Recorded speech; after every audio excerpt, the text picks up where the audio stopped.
can't re-bite.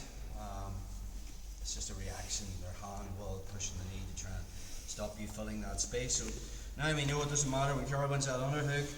If he's on a hand, that's okay. We just get our hips in line, or our hips in line with our knees, and then we can just flatten them out. Once I flatten them out, we don't want to be staying in this range, because if my leg is somewhere between his hip line and his shoulder line, he just re-guard and it's more trouble. So we just walk out. Notice when I walk out, that's actually starting to free my knee.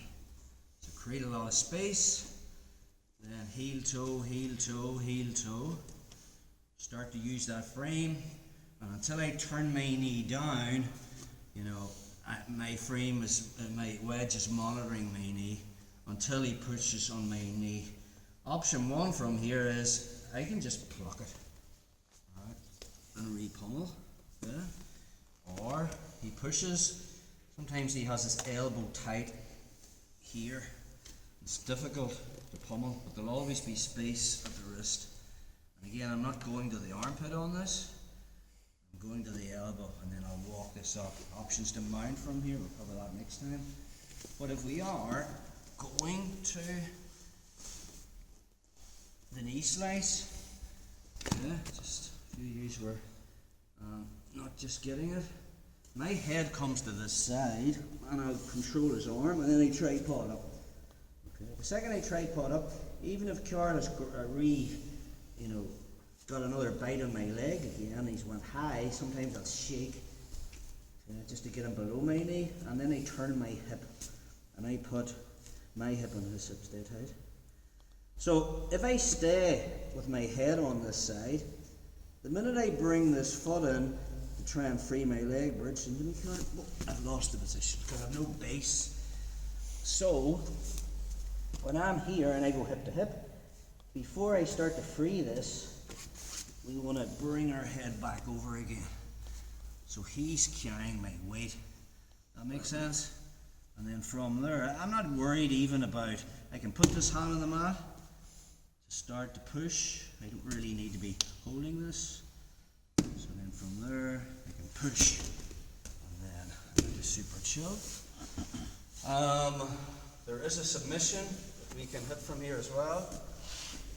Just a straight arm lock. It's the only one that you can do from half guard. And sometimes if you get the bite on this arm, so we'll take a look at that. This is your third option. So Carl wins the underhook. We know now if he's on an elbow, it's just a matter of bringing two elbows to the mat. Flatten them out. Get to the shoulder line. Notice when I'm on my toe, I'm not here. If I'm here, I have no base. Okay, I want to be making him carry my weight. Heel toe, heel toe, heel toe. Let's turn this up. Keep him flat. Wedge. He starts to push. So from here, my elbow that's beside his head, I'm just going elbow to elbow.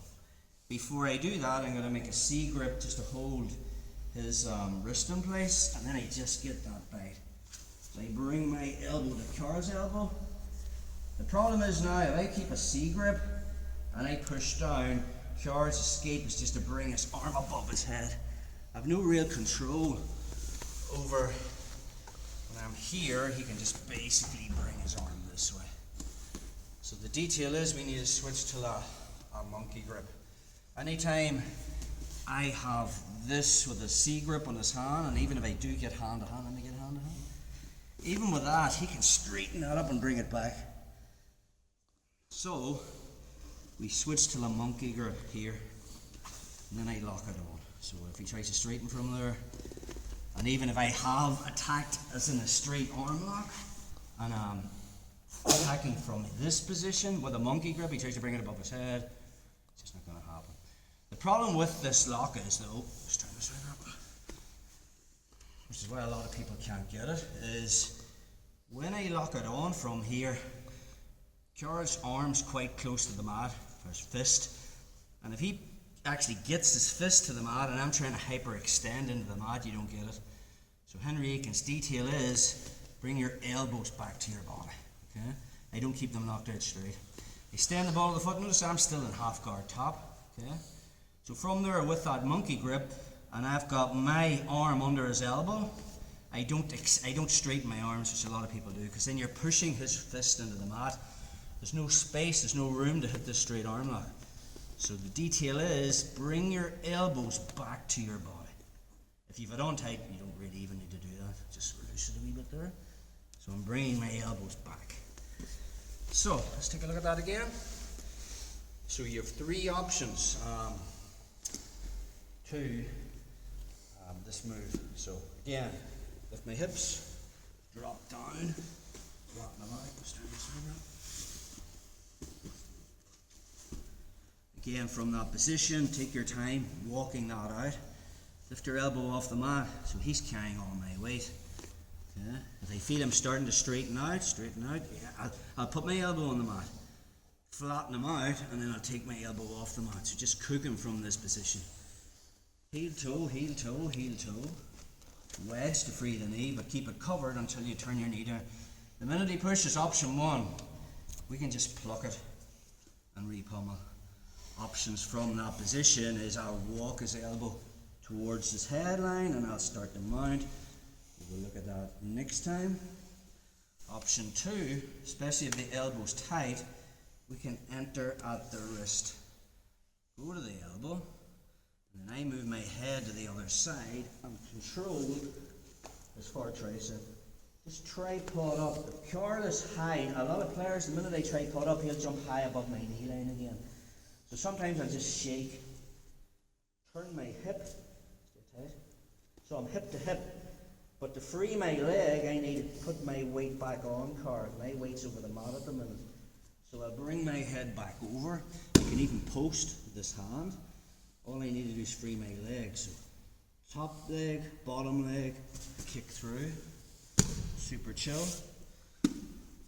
Or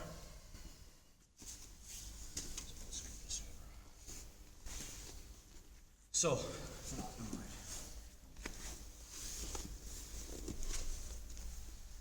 here, take the time, get on that shoulder line. Heel toe, heel toe, heel toe. Wedge, cover, knee down so he can't jump again. So from there, if I'm going for this straight arm lock, I C-grip it first, right? And I lift my elbow and I cover it. So my elbow moves from his head, so my armpit's really coming over his elbow. And now from that position, as I start to push down, I switch from a C grip to a monkey grip, and I'm here. Okay. If Kjar's fist is right close to the mat, he'll put his fist on the mat, and then it's hard to get it. So the detail is, rotate his thumb up, okay, and then bring your elbows back to your body. Your leg is still trapped. And maybe in the whole fight, maybe he turns his arm and I don't get it, I have the underhook. I'm going back to the pass. So whether I get the sub, it doesn't matter. You know, as men we can only do one thing apparently, so as I try to finish the arm lock and he defends it, then he gives me the guard pass. Let's do that, guys.